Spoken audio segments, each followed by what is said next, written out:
2026년 설 명절 이 간만에 맞는 연휴인데 조금 짧은 감이 있어서 아쉬운데요. 오히려 이 설 연휴 이후를 더 긍정적으로 기대하게 만드는 소식이 있었죠. 바로 삼성전자의 HBM4 이 양산 공급 소식. 오늘 이 이야기 조금 더 심층적으로 다뤄보도록 할게요. 이영훈 IM증권 서울금융센터 이사 옆에 나와 계십니다. 어서 오세요. 네, 안녕하십니까. 네, 이 HBM4 세계 최초 양산 드디어 그 타이틀을 좀 삼성전자가 가져가는 모습인데 잃어버린 2년 이 소식을 통해서 좀 설 연휴 기점으로 다시 한번 되찾아올 수 있을까요? 우선 이제 HBM4 시장에 초기 진입을 한다는 것 자체는 굉장히 의미가 있습니다. 근데 네. 이제 너무 그 부분에 있어서 삼성 위주로 지금 많이들 바라보고 계시는데 SK 하이닉스도 우리나라 기업입니다. 네. 그러니까 어디가 됐든 간에 그 시장을 장악하는 것 자체가 의미가 있다라고 보시면 되고요. HBM4 시장 지금 최근에 나와 있는 그 전망을 보니까 중요한 거는 작년 상반기까지만 해도 HBM3 쪽으로 해가지고는 삼성이 들어가지 못했고요. 그렇죠. 하이닉스하고 그 마이크론 테크놀로지가 7대3 정도로 가져갔었던 시장이었고 작년 연말에 퀄 통과를 하게 되면서 그 하이닉스가 60, 그 다음에 삼성이 20, 그 다음에 마이크론이 20 이렇게 네. 또 시장이 바뀌었었고 연말에선. 근데 지금 이번에 이제 재편이 되면서 지금 시장에서 전망하고 있는 거는 SK 하이닉스가 70, 그다음에 삼성이 30 정도를 가져갈 거라고 보고 있습니다. 마이크론은 완전 배제가 됐네요. 약간 배제된다는 얘기들이 계속해서 최근에 나오고 있습니다. 그렇죠. 근데 이제 그게 아마도 로직 따위 문제일 것 같아요. 그러니까 로직 따위 문제를 지금 마이크론 테크놀로지가 그 엔비디아가 요구했었던 사양하고 다르게 좀 기존의 방식을 고집했다가 좀 네. 문제가 돼서 이제 TSMC 쪽으로부터 다시 의뢰를 해서 거기서 이제 다시 제작하고 설계하는데 조금 시간이 걸린다라는 말이 현재까지는 좀 있습니다. 그래서 현재 분위기는 그렇다고 한다면은 삼성이 HBM4 시장의 초기 진입도 중요하고 시장 점유율을 넓히는 것도 되게 중요하고 의미가 있습니다. 그 네. 부분에서는 분명한 건 있지만 주도권을 가져온다라고 얘기하기는 아직 좀 이르고요. 다만 이제 앞으로 놓고 봤었을 때 방금 말씀드렸던 로직 다이 쪽의 비중이 굉장히 중요해지는데 네. 이거를 직접 파운드리로 만들어낼 수 있는 거는 삼성이기 때문에 시간이 가면 갈수록 삼성 쪽에 유리한 측면은 분명히 있습니다. 그럼 SK 하이닉스는 아직 그 로직 따위를 완전히 좀 생산까지는 어려운 상황인가요? TSMC하고 협업하면서 만들고 있고요. 현재는요. 파운드리 사업 부분의 역할이기 때문에 그래서 이제 이거를 자체적으로 할지는 모르겠지만은 아마도 지금까지 나와 있는 내용으로 봤을 때는 네. 거기는 TSMC하고 협업을 계속할 가능성이 높습니다. 네, 확실히 뭐 자사에서 전부 다 만든다고 하면은 수율이 조금 더 개선을 시키기가 훨씬 용이해지는 측면이 있겠네요. 이제 제슨왕 CEO의 이 AI 투자가 적절하다 이 발언도 최근에 이 AI 반도체단을 상당히 끌어올렸는데 여기와 함께 또 삼성전자가 부각을 받은 그런 모습도 포착이 됐습니다. 중요한 게요, 말씀을 해주신 것처럼 이제 물량이 어느 정도 과연 납품이 되냐 이건데 그 비율, 뭐 비중은 말씀해주신 대로 거의 뭐 변화가 없다 이렇게 봐야 될까요? 일단 초기에는 마이크론이 진입이 어렵다라는 얘기가 사실이라면은 네. 어쨌든 삼성이나 하이닉스나 두 군데 다 이제 증가하는 효과는 있죠. 그렇죠. 기존 캐파만 가지고도. 근데 중요한 건 HBM4 시장은 더 비싸고요. 그다음에 아마도 용량 주문 역시도 더 많아질 가능성도 있거든요. 네. 그래서 전체적인 볼륨이 커진다라고 볼 수가 있고 어느 정도 커질 것이냐 이걸 전망하는 거는 개별적으로 우리가 전망하기는 쉽지 않기 때문에 실적 증가세를 보면 되거든요. 실적 증가세요. 그러니까 실적 증가를 전망하고 있는 수치를 보면 양사 합산으로 해서 200조 영업 이익이 날 거라고 전망했었던 게 작년 네. 말인데 지금은 양사 합산으로 430조가 넘어섭니다. 2배 이상 뛰어올랐네요. 그것도 심지어 윈터 이즈 커밍을 얘기했었던 회사에서 기억이 나죠. 예, 네. 그렇게까지 이제 크게 태어났고 평균적으로 봤을 때는 삼성이 한 200조는 넘어갈 것 같다라고 얘기를 하고 있는 상황이잖아요. 그럼 그 정도의 영업 이익이라고 하면은 글로벌로 보면은 탑10 안에 당연히 들어가고 심지어 뭐 내년 가게 되면은 그게 넘버 1까지도 바라볼 수 있다는 얘기들이 나오고 있으니까 네.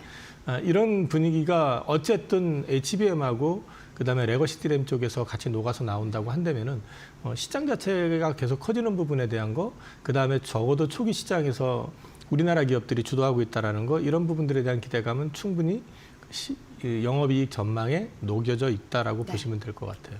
근데 시장이 이렇게 말씀을 좀 주신 대로 HBM이랑 D램에 상당히 좀 집중을 하고 있는 분위기인데 낸드 쪽의 분위기도 상당히 좋죠. 이제 KB증권에서 지난주에 이제 리포트를 하나 발간을 했는데 낸드 부문의 영업이익이 1,460%나 성장을 한다. 아예 영업이익이 이렇게까지 폭증하는 이유가 또 낸드에서는 어떤 게 있을까요? 원래 낸드 쪽이 과잉 생산 영역이라 가지고 네. 삼성이나 하이닉스나 공이 다 감산 얘기를 해왔었던 영역인데 그렇죠. 작년 하반기 이후로 지금 낸드 쇼티지가 발생하기 시작했었던 거는 그 AI가 이제 연산에서 추론으로 넘어가기 시작하면서 네. 소위 말해서 사고하는 AI의 필요성 이런 것들이 대두되다 보니까 이제 네. 저장 장치에 대한 부분들이 커지게 되고요. 이게 이제 낸드 수요를 촉발시킨 측면이 있고 때마침 또 삼성은 낸드 그 공정을 갖다가 D램 공정으로 일부 전환도 하고 네. 그러면서 캐파를 좀 일부 줄여나가는 작업도 좀 했었거든요. 타이밍이 잘 맞았네요. 그러다 보니까 이게 감사한 효과 여기에다가 쇼티지까지 발생하니까 가격은 굉장히 많이 올라오는 그런 그림이 나왔던 거죠. 그래서 낸드는 사실은 삼성이 겨우 BEP 맞추고 나머지는 적자 보는 그런 영역이었었는데 불과 1년 전만 해도 이제는 뭐 엄청 큰 수익을 내는 하나의 섹터가 될 것 같고요. 다만 낸드 같은 경우는 고민점이 하나 있는 거는 중국이 굉장히 생각보다 많이 따라와 있어요. 그래서 이제 중국 쪽의 물건을 만약에 지금 D램도 지금 쇼티지가 나니까 네. 그 CXMT 거 지금 테스트한다고 그러잖아요. 네. 뭐 그럴 가능성도 없지 않아 있지 않을까 싶은 생각이 들기 때문에 상대적으로 그 강도가 D램처럼 아주 강하지는 않을 것 같아요. 그럼 진짜 말씀을 좀 주신 대로 좀 이어지는 질문이긴 합니다만 창신 메모리랑 양심 메모리에서 좀 바짝 따라오고 있지 않습니까? 아직까지 기술적으로는 우리가 우위인 건 확실한데 얼마나 좀 격차가 지금까지 좀 좁혀졌는지 궁금하네요. 그러니까 이 부분에 있어서는 이제 말들이 많기 때문에 네. 뭐 어느 정도다라고 얘기하기는 어렵지만은 적어도 그 D램 쪽에서 DDR4 시장까지는 창신 메모리 쪽에서도 굉장히 많이 따라붙어 있고요. 네. 이제 DDR5 쪽에서 이제 수율의 문제가 좀 발생이 돼서 아직까지는 그쪽은 못 따라오고 있는 걸 정도로 알고 있고 네. 낸드 부분 같은 경우는 중국도 생각보다 굉장히 많이 따라붙어 있는 걸로 알고 있습니다. 그렇다고 하더라고요. 네. 네, 상당히 좀 긴장을 하게 만드는 그런 중국 측의 이슈까지 있는 낸드 상황인데 뭐 이제 그래도 앞으로 파운드리나 테슬라, 수주 같은 영역도 있지 않습니까? 이 부분들이 상당히 좀 기대감이 많이 되는 부분인 것 같습니다. 과연 이 비메모리의 흑자 전환 정확히 언제를 좀 기점으로 보실까요? 삼성 측에서 얘기하는 흑자 전환은 27년입니다. 27년이요. 근데 이제 기대감을 가져갈 수 있는 거는 그렇다면 올해 주목을 하셔야 되는 거는 그 흑자 전환의 트리거가 뭐가 될 것이냐. 네. 그리고 그 트리거가 실제 수율로 증명이 된다고 하면은 글로벌 소위 말해가지고 그 주요 테크, 빅테크들이 지금 다 TSMC에 줄 서 있잖아요. 대기하고 그렇죠. 있고 엄청 비싼 가격에 그것도 줄 서 있고 대접도 못 받고 있고. 근데 만약에 수율이 올라온다면은 삼성을 외면할 이유가 없다는 거죠. 그렇죠. 그러면 삼성 쪽에서 지금 현재 나왔던 뉴스들만 종합해서 보면은 이나노 쪽의 수율이 50%가 넘었다는 기사가 지난달에 나왔었고요. 네. 4나노 같은 경우는 70% 수율을 넘긴 걸로 지금 많이 확인되고 끌어올렸네요. 있습니다. 그럼 네. 4나노는 영업이 정상적으로 다 가능하다는 얘기입니다. 그렇게 본다고 하면은 빅테크 중에서 특히 우리가 주목할 수 있는 거는 엔비디아라든지 또는 애플이라든지 네. 이런 쪽에서 한 군데가 만약에 이런 첨단 쪽으로 해가지고 삼성한테 오파를 주는 순간 그것만 가지고도 밸류는 달라질 수 있다. 그래서 이거는 올해 내에 빅테크 수주가 어떻게 나오는지를 주목해 보셔야 될 것 같습니다. 확실히 그 추가적인 수주가 좀 가시화가 되어야 다시 한번 재평가가 될 수 있는 부분인 것 같습니다. 그러면 이제 내년까지 이미 D램과 낸드는 다 완판이다. 이건 뭐 모두가 다 알고 있는 사실이실 텐데 그러면 아직까지 좀 반도체가 고점이다. 이 논란은 시기상조겠네요. 추가적인 상승 여력 충분한 걸로 보입니다. 그냥 지난 한 해 돌아보시면요. 네. 7월 달까지는 다 안 된다고 했다가 8월부터 갑자기 다들 난리가 났었잖아요. 네. 뭐 그거는 증권사 애널리스트들도 마찬가지였고 갑자기 목표 주가 바꾸고 시선을 싹 바꿨잖아요. 그만큼 이번에 급박했고요. 아무도 예상을 못했습니다. 예상을 못했기 때문에 삼성이나 하이닉스나 마이크론 공이 레거시 쪽에 투자도 못했고 네. 그래서 쇼티지가 또 심각해지고 있는 상황인 거고요. 아무도 지금 예측을 한다는 게 그렇게 쉽지는 않다라는 걸 먼저 말씀을 드리는데 문제는 뭐냐면 지금 증설을 들어간다. 투자를 한다고 했을 때 바로 찍어낼 수 있냐 다음 달부터 그게 불가능하다는 거죠. 그렇죠. 그런 맥락에서 말씀을 드리면은 D램 쇼티지 같은 경우는 적어도 27년까지는 유지될 가능성이 높고요. 그다음에 최근에 실적 발표하면서 컨퍼런스 콜을 통해 가지고 3, 4 공이 밝힌 내용을 종합해서 보면 레거시 쪽에 신설과 관련돼 있는 부분들은 굉장히 제한되어 있습니다. 그러니까 340이 조심스러워하고 있습니다. 네. 왜? 자기들도 몰랐고 또 예측이 빗나가네요. 앞으로도 예측하기가 쉽지 않고 또 지금 빅테크가 얘기하는 것만 듣고 투자하기에는 한 번 당해봤고 네. 2017년에 말대로 대대적인 증설했다가 작살이 나가지고 적자나고 뭐 그 당시에 또 마이크론은 망한다는 말까지 나왔었으니까 그렇죠. 그랬던 상황이 있었기 때문에 빅테크 말을 액면대로 듣고 또 바로 증설을 하기도 부담스럽죠. 그래서 지금 이런 조심스러운 행보가 340이 유지가 된다고 그러면은 네. 쇼티지가 생각보다 길어질 가능성도 있고요. 이게 지금 3사가 어차피 누구 하나를 죽일 수 없는 구조라고 한다면은 공조 아닌 공조가 이루어질 수도 있다고 저는 생각을 해요. 조심스럽게. 네. 누구 하나 죽이기 위해서 대대적인 증설을 하는 게 아니라 시장을 유지하기 위해서 어느 정도 선에서만 그쵸. 유지하는 그런 패턴을 가져가면서 3사가 공이 수익을 나눠 갖는 그런 그림이 그려진다면 멀티플 조정의 요인도 될 수 있습니다. 그렇게 되면은 또 다른 얘기가 될 수 있는 거니까 지금은 섣불리 언제 고점이냐, 이제 다운 거냐를 예단할 필요는 없을 것 같습니다. 네. 그러면 뭐 27년까지의 쇼티지는 뭐 수요에서 급박한 변화가 있지 않은 이상은 거의 확실하다 이렇게 보실까요? 현재로 봤을 때는 적어도 공급단에서 확 늘어날 여지는 많지 않습니다. 네, 좋습니다. 그러면은 구조적으로는 이제 다시 한번 업그레이드가 된 그런 시장 상황인데 그렇다면 이만큼 어마어마한 돈을 번 만큼 주주 환원도 좀 역대급이 될 것 같습니다. 뭐 이미 지난해 10조 원 자사주 매입을 다 끝내고 좀 대부분을 소각하지 않았습니까? 추가적인 이슈들 좀 더 기대해봐도 괜찮을까요? 3년 단위로 이제 FCF, 그러니까 프리캐시 플로우, 그 사용할 거 예정대로 다 사용하고 난 남은 돈의 네. 50%를 주주 환원을 하는 게 삼성이 밝혔던 중기적인 그런 네네, 계획이었죠. 3년 단위인데 그게 이제 26년 기말 기준입니다. 네. 근데 지금 예상하고 있는 게 26년도에 영업이익이 200조, 뭐 200 몇십 조 이렇게 나오잖아요. 이거는 삼성이 예상하지 못했던 거잖아요. 그쵸. 갑자기 그 돈을 쓰기 위해서 준비도 안 해놓고 갑자기 M&A 하겠다고 덤비지 않는 이상에는 생각보다 큰 금액이 내년에는 배당이 나올 가능성이 높고요.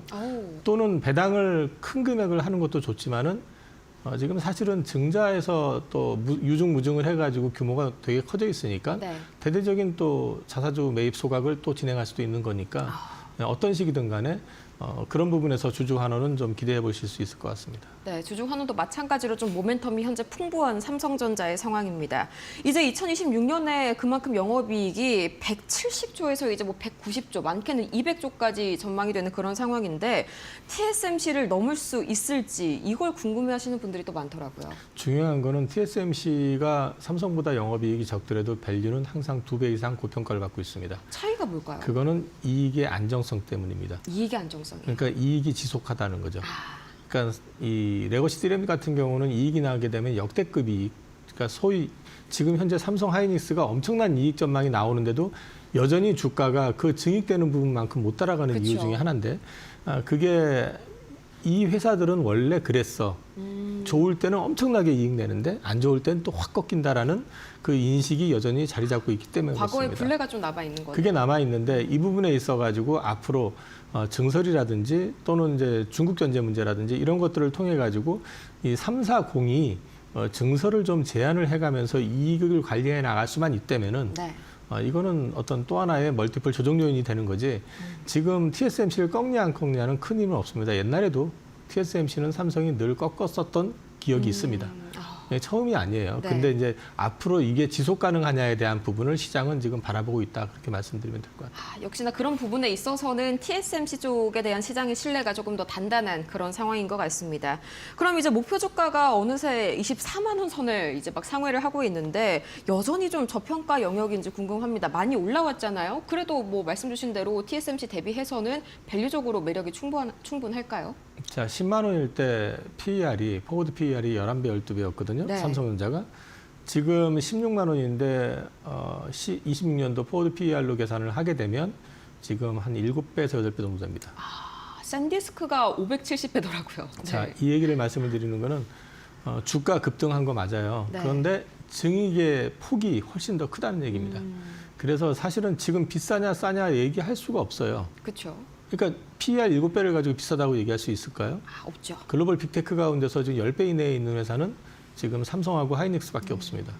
그래서 이건 비싸다고 얘기할 수 있는 구간은 아니에요. 네. 다만 시장이 여전히 의심을 좀 하고 있는 부분은 분명히 있습니다. 근데 의심이 좀 풀릴 수 있는 부분은 언제쯤 나올까? 네. 가만히 생각해 보면 결국 가가지고 1분기 실적 나오고 2분기 전망하면서 내년에 대한 얘기 나올 겁니다. 네. 그러면 그때쯤 전후부터는 또 한 번 기대를 해볼 수 있는 부분이 있지 않을까 저는 개인적으로 생각하고 있는 거죠. 그럼 기간적으로 봤을 때는 좀 인식이 확실히 좀 뒤집히려면 올해 하반기 정도는 들어가서야 다시 한번 좀 리레이팅이 될 것이다. 올해 하반기 되게 되면 27년도 300조 또는 뭐 그 이상을 볼 수 있는지 네. 거기에 대한 기대감이나 전망이 나올 수 있을 거라고 보고요.